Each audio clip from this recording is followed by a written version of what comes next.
Is Will Weber, and you are watching The Spin. Today I am joined by three lovely guests. We got Jocelyn Simmons, Emmy Clark, and Vanessa. So we got a host of topics for you guys today. I think we're going to start it up north in Pittsburgh, Pennsylvania, where D'Angelo Williams was recently in the news for a tip, or lack thereof, that he left at a local restaurant. Now, D'Angelo's bill was over $100, and he left a 75-cent tip, 3/4.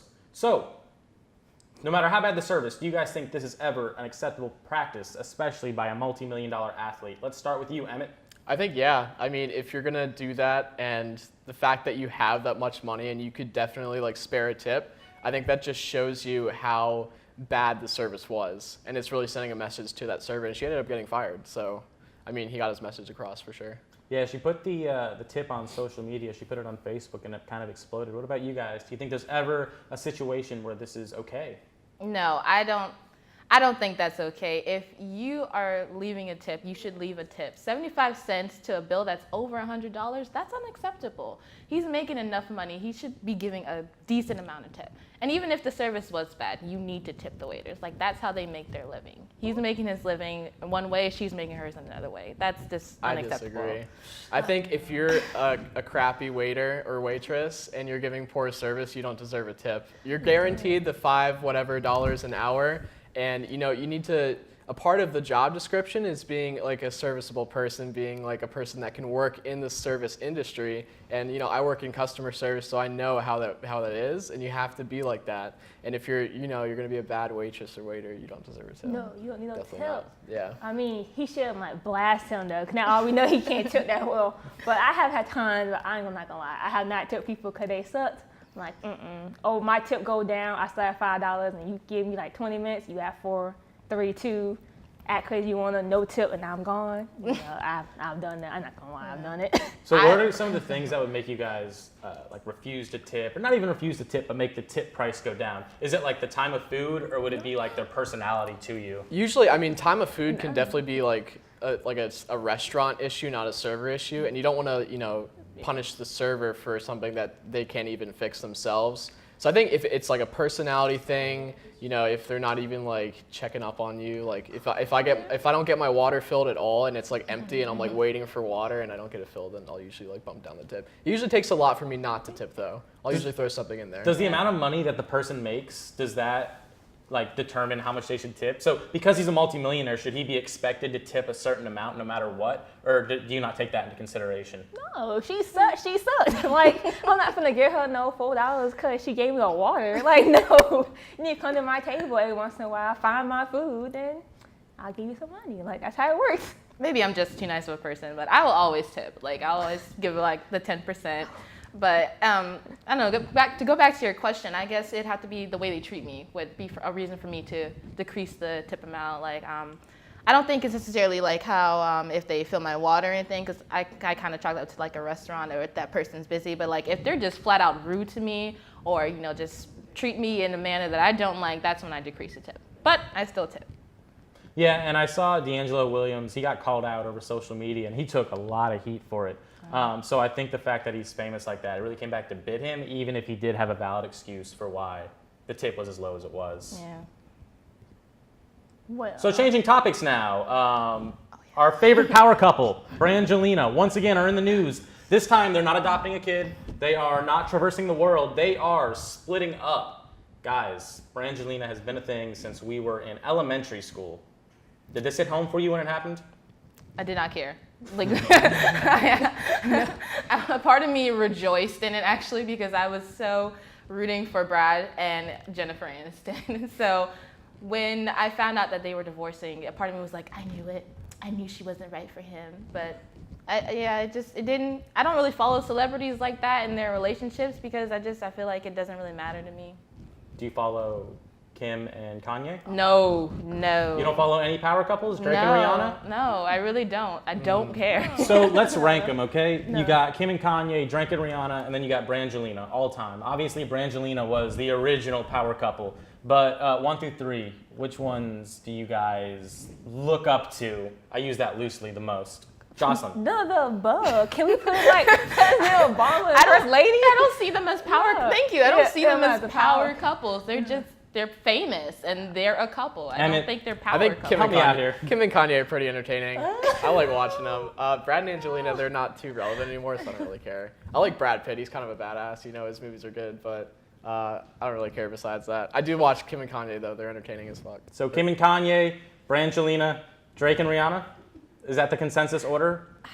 Kim and Kanye. Yeah. If, We For have sure. to have this order, guess.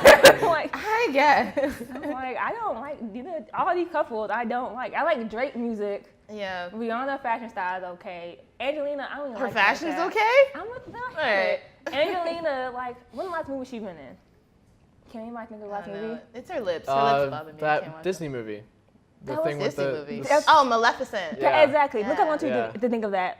yeah. So she's not famous no more. Yeah. Brad Pitt. No, I thought it was funny though. Brad Pitt, the day that they announced that they're getting divorced, they put out a trailer for one of his new movies. I just thought it was really, and it's a love movie, like where he. Publicity. Is there any possibility at all that this is a publicity stunt for his next movie? No. No? Crazier things have happened. No, he's already like a multi-millionaire. Who cares if he gets divorced? He's still getting paid. Like, who's gonna pay alimony? Nobody, because they both rich. Like, No, nobody he'll pay. cares. She's trying to get Nobody. sole custody of the kids, so. She can have them. Fine. Let me go make my movies. I feel like it was all her decision anyway. He's probably just like going along with it. She's like, I want to adopt, some underprivileged kids, and he's like, yeah, baby, sure. Just Well, like I mean, that. I give him credit for that. I mean, it kind of became a running joke over the last couple of years, all the kids they've been adopting, but it is kind of cool that, they started that trend, if that's what you want to call it, of adopting underprivileged youth from foreign countries. But we're going to take a quick break, you guys. We've had some fiery takes. When we get back, we're going to talk a little iPhone 7, and we're going to finish it up with an even hotter topic. We'll see you guys after the break. I completely forgot. God. Like,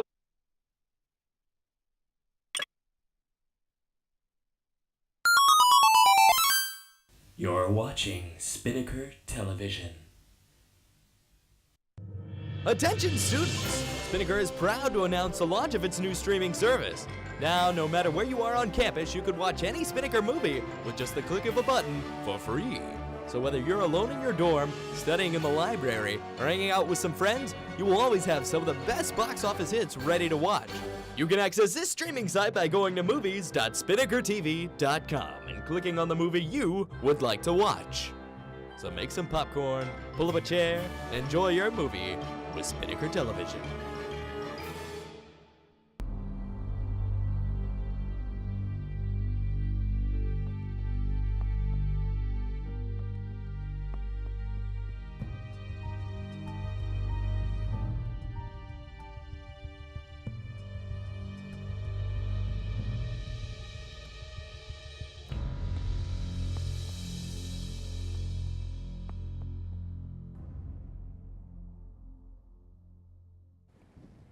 Welcome back to the Spin. So the iPhone 7, just dropped.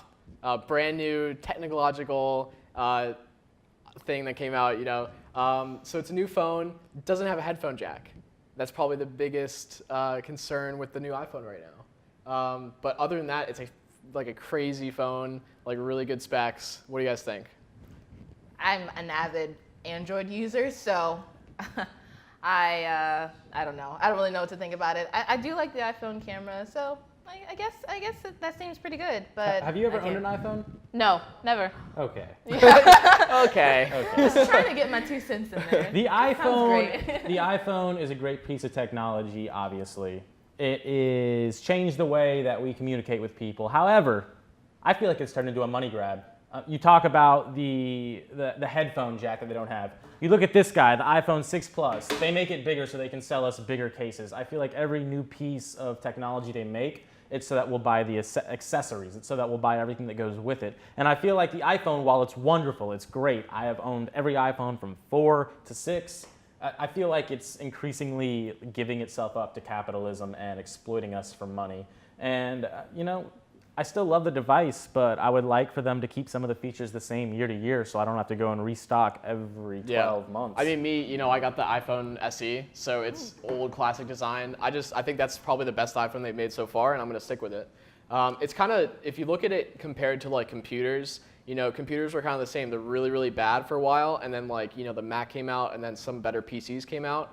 And the thing with computers is that you can keep moving forward because there's still stuff that we can improve. Like you can't run Photoshop and other editors at the same time. But with an iPhone, you're not going to be doing like intense stuff. So we've kind of hit the point where like we're up with the technology. This is current, and there's not much like farther we can go at this point in time. And they're just kind of like finding things to throw in there, like Bluetooth earbuds. Like nobody really needs that. Yeah, I totally see that point. I feel like one of the last breakthroughs with the iPhone was like the iMessaging and the read receipts. Like that was new technology that was really cool. But you go from that, which is like a breakthrough technology, and now like their newest stuff is, you can turn the read receipts on for individual people. Like our camera's even better. And it's like, at what point are you just like embellishing on what you have and not creating something new in an effort just to put out something new every year?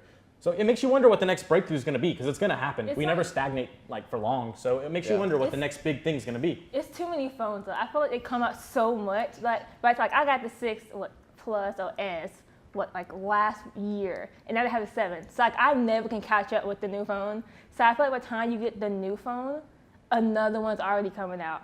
And like, it's different because of this thing or because of that thing. And it's still the same phone. You still can call somebody and text somebody, which is all I care about. Well, for the longest time, they came out with something like awesome every time a new iPhone came out. I mean, you went from the 3 to 3G, and then you got 4G LTE, which was a huge jump in like connectivity. And then now we're just at, the 6S and the 6 are almost identical. Like you can't tell the difference. And I don't know. Now it's become about design, about making it bigger, making it thinner, making it lighter. For a while there, you had the making it connect with your car and the Bluetooth, which was cool. But it does make you wonder. And like back to your point about the iPhone coming out once every year, I get that. But that's kind of what, like with everything in the world, when you look at cars, 2015, 2016, when you look at phones, everything, that's kind of how everything is. So what's the big deal with the not having the earphone jack? Is that you have to pay for so that. bad? Yes, you have to pay for it. Like they give you like the headphones usually, right? But now you have to pay like $100 for some headphones that are not connected. So if I lose these headphones, I have to buy another set for $100? Yes, I'm not gonna do all that. I can just have me some wireless headphones from the dollar store and keep it moving. I think the biggest thing, the two things I can see is one, I already have earbuds that I use every day, and if I got the new phone, I wouldn't be able to use them. And then two, for people who have aux cords in their car and don't have Bluetooth, like that's completely gone. And now your car is dated. Your $20,000 car is dated versus your phone being dated. I'd definitely take the phone any day. I believe it does come with an adapter. Now, to the extent of what that does, I'm not sure. I don't know if it connects your aux cord to your car, but I believe there is a way for you to use your original earphones. What do you guys think about the wireless earphones that come with the wireless phone? For me, it would be scary for me to put these little white things in my ear and they fall out and then you don't know what's going on. Is that something you guys would consider? They look goofy too. They look like you're wearing earrings, and, like not even like cool earrings. Like it's just kind of weird. So I don't know. I guess we'll see if it plays out, if it becomes a thing. But so the Emmys. What do you think about it? Like, I mean, now we have Netflix coming in there, taking over. Do you guys think Netflix is like the new trend for the Emmys, like coming in, getting the awards? It already is. Yeah. Netflix has already taken over TV. I mean, look at some of these Netflix original series they put out with, like Narcos, I believe. Orange is the New Black was a Netflix original series. Yeah. So, like these new series they're putting out, they're just as good as these TV shows, if not better, and they release them all at once. So you're not sitting there waiting on a Friday night to watch this show and go through commercials. You get to watch 16 hours of TV, commercial free, whenever you want, wherever you want. So, I mean, like it or not, Netflix is here already. I don't think it's a matter of if, I think it's a matter of what next. Yeah, I think there's a study that said that this year alone, 30% of Netflix users are going to cancel their normal TV subscriptions. So it's definitely a trend that we're going to see become stronger. Well, then too, in the Emmys, they had like more diversity than with the Oscars. So do you think Netflix and maybe other TV shows are helping with that diversity? By how you said so many shows come out so fast, you can get a better cast at a cheaper price? Yeah, and I think that the shows that are being approved for Netflix and Hulu, I think they're more creative and they're kind of like going out on a limb and they're taking risks, and I think the reward is definitely huge.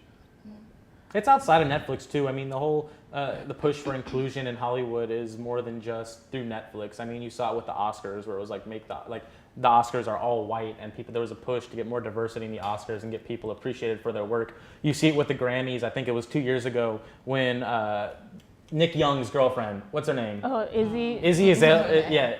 Izzy Her. Iggy.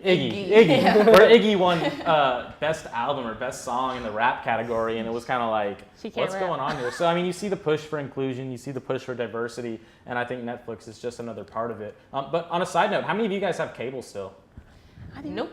No, so Straight two of the Netflix, four, yeah. so 2 of the 4 people have cable at this table right now, and like you said, in the next year, either me or Jocelyn, statistics show, probably won't have cable. And if it wasn't for sports specifically, I wouldn't have cable Yeah. myself. The Yeah. only reason I have it is for sports. That's it. Yeah. And I feel like in The second future, ESPN goes online, Yeah. cable will be dead. Yeah. So That's I, out. That's pretty much it. And I think that's how the Emmy is showing today. Like, you have people coming on there, getting the awards, people trying to drop their cable subscriptions, and like, after a while, it's gonna be gone. Yeah, I mean, it's just like the push for digital. It's the push for everything. And it's all going to be on the phone, just like the iPhone we were talking about. It's all coming onto this phone. So I think the next step, like for the iPhone, like we were talking about, is like getting all this media into one specific app. Yeah. But hey, we had a lot of good conversation today. We had some risque moments. We had one awkward pause, but I think it went well overall. If you guys have any suggestions or topics for us, feel free to like us on Facebook, follow us on Twitter, slide in our DMs, send us a message. We are open to hear it. Before we leave you, we're going to give you a viral video of the week, and we hope you will join us next Wednesday at 7 o'clock for the next episode of The Spin. But until then, peace.